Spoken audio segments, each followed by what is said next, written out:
మట్టి మనిషి సీరియల్ తీసాం అక్కినేని నాగేశ్వరరావు గారితో. తీసినప్పుడు పరచూరు గోపాలకృష్ణ గారు రైటరు, దెన్ సన నాగేశ్వరరావు గారు పక్కన, నేను అశోక్ కుమార్ అందరం మేము పిల్లలు. సుమారు అది 95లో సార్, 95 2001 యాక్చువల్ చెప్పాలంటే ఈటీవీలో వచ్చేది 2001లో. అందులో ఒక పాటలో భార్య చనిపోయినప్పుడు వెనక నుంచి వచ్చే ఒక పాటలో జాలాది గారు ఒక లైన్ రాశారనమాట, సాంప్రదాయమో అవునో కాదో నా భార్య కాళ్ళకి నేను మొక్కుతూ ఉన్నా అని. దానికి నాగేశ్వరరావు గారు చాలా బాగా చెప్పారు షూటింగ్లో, అంటే నాట్ ఆన్ సెట్స్ మీద, పిచ్చాపాట్లో. ఒక తల్లి లాంటిది భార్య, చాలా బాగా రాశారు అది. చాలామంది భార్య కాళ్ళకి దండం పెట్టకూడదు, ఆయుక్షీణం అంటారు. ఆదిశంకరాచార్యుడు చిన్నవాడే కదా, అందరు దండం పెట్టారు కదా. తల్లి వరుస అయిన వదిన గారు మనకంటే చిన్నగా ఉంటుంది, ఆవిడ కూడా దండం పెడతాం కదా, భార్యను కూడా అలా అనుకుని దండం పెట్టచ్చు అని చెప్పారు. నాకు అది మైండ్లో ఉంది. ఓంకారి మాట అనగానే నేను అనుకున్నాను, this is the perfect stage to honour, respect and reward my wife అనుకున్నాను. గ్రేట్ సార్, నిజంగా. అంటే మీరే ఇంత గ్రేట్ అంటే మేడం ప్యారలల్గా మీతో సమానంగా మొన్న పిహెచ్డి కూడా ఏదో తీసుకున్నట్టున్నారు టెలివిజన్ సీరియల్స్ మీద కథా వస్తువులని. అంటే సినిమాకి కథా లక్షణాలు ఉన్నాయి, సీరియల్స్కి లేవు. అందుకని ఆవిడ దాని మీద రీసెర్చ్ చేశారు. దీని ప్రామాణికం ముందు ఏమి రిఫరెన్స్ బుక్స్ ఉండవు కదండి. ఆవిడే ప్రతి అక్షరం రాసి at the age of 58 she has been awarded PhD Osman యూనివర్సిటీలో తీసుకున్నారు. ఏంటి సార్ అంటే ఇంట్లో కూడా మీరు ఇవే మాట్లాడుకుంటారా? అంటే ఇద్దరం కలిసే ఉంటాం అండి, నెగటివిటీ రానివ్వం సార్. ఓకే, ఎంత కష్టం వచ్చినా చిరునవ్వుతో ఎదుర్కొంటాం. ఎన్నో కష్టాలు చూసాం, మీరెవరు అసలు ఇమాజిన్ చేయలేనంత కష్టాలు చూసాం జీవితంలో సార్. నిజంగా చూసాను. అసలు మీరెవరు ఊహకు కూడా అందనంత కష్టం చూశాను. కానీ చెక్కు చెదరంది మా ఇద్దరికి ఒకరి మీద ఒకరి నమ్మకం, మా గుండెల్లో ఉన్న ఆత్మవిశ్వాసం. అంటే ఒక ఎనర్జీ ఉంటుంది, ఒక ఫైర్, ఒక నిప్పు ఉంటుంది.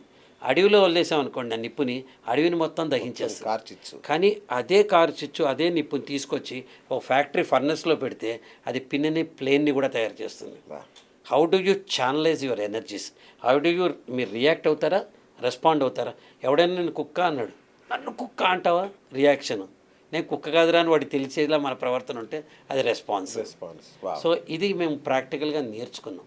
ఇద్దరు ట్రైనర్స్ అవటం, ఇద్దరు ఒకళ్ళని అర్థం చేసుకోవటం, ఇద్దరు కూడా జీవితంలో కష్ట సుఖాలు కలిసి పంచుకోవటం. Love marriage sir? కాదండి, అరేంజ్ మ్యారేజ్. ఓకే, అంటే తను సీరియల్స్లో ఉన్నారు, మీరు సీరియల్స్లో. తర్వాత పెళ్ళైన తర్వాత నేను నా పెళ్లి నాటికే actor, serial producer, director, actor. Madam అమ్మ తను అప్పుడు ఆవిడ ఎంఏ ఇంగ్లీష్ లిటరేచర్ చదువుతూ ఉండేది. పెద్దవాళ్ళు కుదిర్చిన సంబంధం. కానీ పెళ్ళి కుదిరినప్పటి నుంచి April 1 ఒకళ్ళొకళ్ళు చూసుకున్నాం. ఆ రోజు నుంచి July 7 పెళ్ళైంది. అంటే దాదాపు ఒక 96 రోజులు ఉన్నాయి. గాఢంగా ప్రేమించుకున్నాం. అయితే ప్రేమ వివాహం అంటే నా దృష్టిలో ప్రేమ అంటే ఏంటంటే 2 హృదయ స్పందనాల కలయిక ప్రేమ. సూపర్. ఆకర్షణే ప్రేమ అయితే జంతువులకు కూడా ఆకర్షణ కదా. హృదయ స్పందనాల కలయిక అంటే ప్రేమ స్వచ్ఛమైంది. ఆ ప్రేమ ఏంటి, నేను మిమ్మల్ని ప్రేమిస్తుంటే మిమ్మల్ని మీ ఆకారంతో కాకుండా మీ మనసుతో ప్రేమించగలగాలి. మిమ్మల్ని కాకుండా మీకు ఇష్టమైన వాళ్ళని కూడా నేను ప్రేమించగలగాలి. ఉదాహరణ మీ వైఫ్ మీకు ఇష్టం అనుకోండి, నేను కూడా ఏమ్మా బాగున్నావు తల్లి అని మీ ఆవిడని కూడా నేను స్వీకరించగలిగాను, మీ లోపాలను కూడా నేను ప్రేమించగలిగాను. అలా మేమిద్దరం ఒకళ్ళకొకళ్ళకి as a bouquet we like each other. Beautiful sir. అయితే ఇక్కడ మీరు నిజాయితీగా ఒక సమాధానం చెప్పాలి సార్. అప్పట్లో మా ఆంధ్ర కమల్ హాసన్ అనేవాళ్ళు నిజంగానే మీ మీస కట్టవని కమల్ హాసన్ లాగే ఉండేవి అచ్చంగా. ఒకటి కరెక్ట్, రోజుకి 500-600 ప్రేమలేఖలు వచ్చేవి మీకు. కరెక్ట్, ఇంటికి. కరెక్ట్. అందగాడు, దానిలో డౌట్ లేదు. కరెక్ట్. ప్రేమలు లేకపోవడం ఏంటి అంటే నా ఫోకస్, నేను ఒక సాధారణమైన మిడిల్ క్లాస్ ఫ్యామిలీ నుంచి వచ్చాను. బి డిబేట్లు, ఎస్ఏ రైటింగు, అప్పట్లో స్టేజ్ ఎక్కి మాట్లాడటమే ఉండేది. మాట్లాడేవాడిని 10 నుంచి. నేను నా కాలేజ్కి ఇంటర్మీడియట్, డిగ్రీ 5 ఏళ్ళు చదువుకున్నాను. నేను 5 ఏళ్లలో కాలేజ్కి నేను 180 ప్రైజులు తీసుకొచ్చి ఇచ్చాను. 180 ప్రైజెస్ తీసుకున్నాను. టైం ఎక్కడ? ఆశయాలు, ఆచరణలు, ఏదో చేయాలన్న తపన, ఒక లోవర్ మిడిల్ క్లాస్ నుంచి వచ్చామని ఒక వెనకాల ఉండే ఒక చిన్న బెదురు. అప్పట్లాగా ఎంటర్ప్రెన్యూర్స్కి అవకాశం లేదు, ఇన్ని ఐటీ జాబులు లేవు, చదువుకోకపోతే మనం ఎక్కడ ఏమైపోతాం. అందులో మేము జనరల్ కేటగిరీలో ఉన్నవాళ్ళం కాబట్టి ఎప్పుడు కూడా దృష్టి పాజిటివిటీ మీద మాత్రమే ఉంచాం. అంత అద్భుతంగా మమ్మల్ని మలిచారు మా అమ్మ నాన్న. మా hats off to my parents. మా నాన్నగారు ఆయన 2 years బ్యాక్ పోయారు, 3 years అయింది. అంటే నాకు 60, ఆయన 90 ఉన్నప్పుడు పోయారు.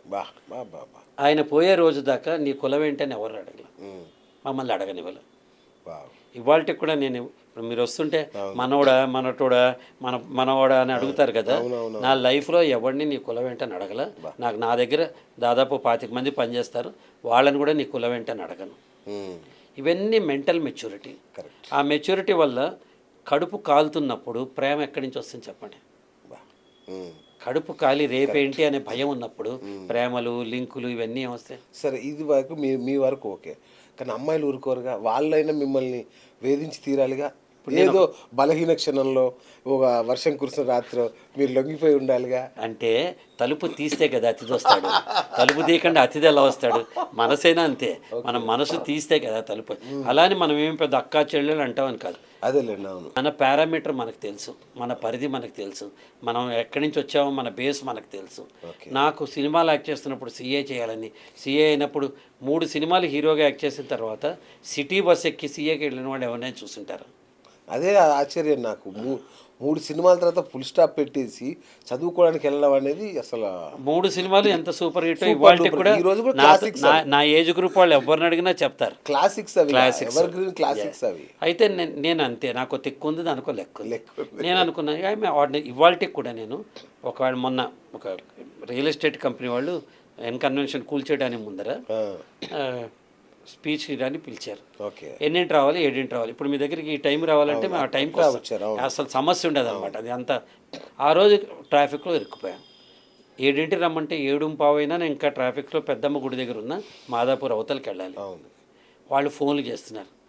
ఆలోచించారు, నన్ను రమ్మన్నారా నా కార్ని రమ్మన్నారా? నన్నే కదా రమ్మన్నారు. కార్ డ్రైవర్ చెప్పాను, నాయన నువ్వు అక్కడికి రాని. మెట్రో ఎక్కి అక్కడికి వెళ్ళిపోయాను. ఆటో ఎక్కే మెట్రో దిగి అక్కడికి వెళ్ళి చీఫ్ గెస్ట్ కార్లో వస్తారని వాళ్ళు బొకే పుచ్చుకుని రోడ్డు మీద వచ్చుంటే ఆటోలో దిగాడు. ఇక్కడ గొప్పగా చెప్పుకోవట్లా, మనం మన కంట్రోల్లో మనకి జీవితం ఉండాలి, పరిస్థితుల కంట్రోల్లో మనం వెళ్ళకూడదు. మీరు కదా ఇంపార్టెంట్, నేను రావటం కదా ఇంపార్టెంట్. నేను ఏ కారులో వచ్చా మీకు అనవసరం, ఏ వాచ్ పెట్టుకున్నా మీకు అనవసరం, ఏ షర్ట్ వేసుకున్నా మీకు అనవసరం, నా బ్యాంక్ బ్యాలెన్స్ ఎంతో మీకు అనవసరం, నా చేతికి ఎన్ని ఉంగరాలు ఉన్నాయో మీకు అనవసరం కదా. ప్రదీప్ వచ్చి మాట్లాడటం కదా మీకు కావాలి. ఇది తెలుసుకుంటే జీవితం తెలిసిపోయింది కదా. ఇది చిన్నప్పుడే తెలుసుకున్నాను నేను, అందుకే ఎవరి టెంప్టేషన్స్ జోలికి నేను వెళ్ళలేదు. రైట్. అయితే మీరు అబ్బా అని బాధపడ్డా ఒక ప్రశ్న అడుగుతాను. అప్పట్లో పూర్ణిమ గారి వాళ్ళ ఫాదర్ మిమ్మల్ని అడిగాడంట, అల్లుడు రా. అల్లుడు అని చెప్పలే, మా నాన్నగారికి ఉత్తరం రాశారు. అంటే మా 2వ అన్నయ్య పెళ్ళి, నాకు అంత ముందర మాటల మధ్యలో ఒకసారి వాళ్ళు మాకు ఫ్యామిలీ ఫ్రెండ్సే. ఇవాళకి కూడా నేను చెప్తా, పూర్ణిమ హస్బెండ్ కూడా నాతో టచ్లో ఉంటారు. ఇవాళకి కూడా వాళ్ళ పిల్లలు వాళ్ళ అందరూ ఫ్యామిలీ, మా అందరం ఫ్యామిలీగానే ఉన్నాం. ఇప్పుడు ఒక 2 ఆఫీసులో పనిచేసే వాళ్ళ మధ్య ఏ సంబంధం అంటకట్టరు. 2 లాయర్లు అయితే, డైరెక్టర్లు అయితే, బ్యాంకుల్లో అయితే, ఒక 2 యాక్టర్లకే ఎందుకు అట్రిబ్యూట్ చేస్తారండి? అంటే హీరో హీరోయిన్ కదా సార్, అంటే పని కదండి, అది పని కదా. అలా చూడంగా వెండితెర వేలుపులు మీరు ఇలా చూస్తాం అంటే నిజానికి అట్లా ఉండదండి.